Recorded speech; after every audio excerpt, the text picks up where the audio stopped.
This is Michael Orrell of mobileburn.com, and today I have the Samsung SGH-a657 for AT&T. It is a rugged push-to-talk handset. It's candy bar form. I guess you could think of candy bar brother to the Rugby.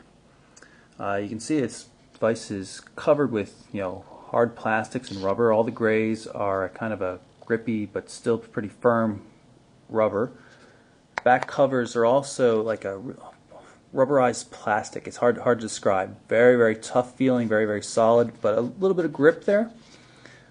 Keys, so a rubber keypad entirely surrounding a D-pad. Dedicated GPS buttons here. You see also at the top there's a loop for attaching to a backpack or work vest or whatever the heck you've got.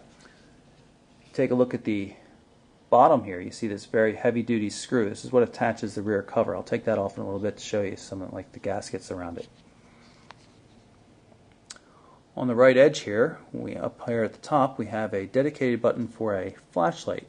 Just hold it in for a second, and it's a bright LED flashlight. Works pretty well.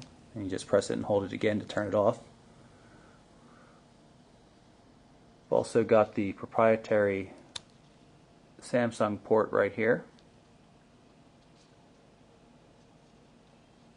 And this dedicated button here that pulls up the quick menu.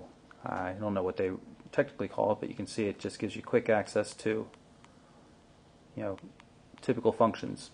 You can always hit the right soft key from standby to get to the main menu though, but this quick menu here is handy nonetheless.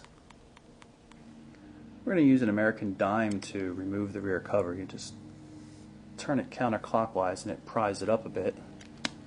You can see the red gasket that goes around the outside edge of the rear cover.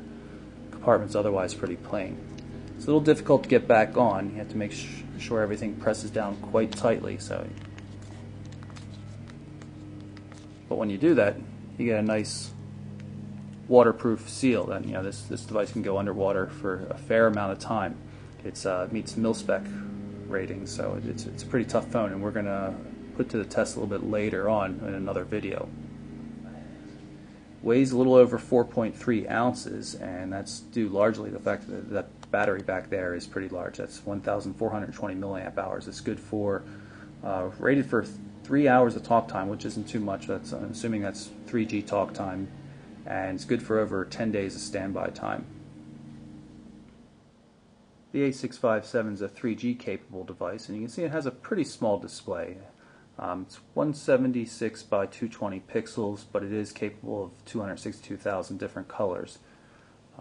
It's not big. You're not going to be doing web surfing and stuff like that on it, but it is pretty crisp. If you can get a good look here, you can see everything looks pretty nice on it in spite of that. We've got the typical AT&T messaging system in here, text messaging, MMS, that kind of thing.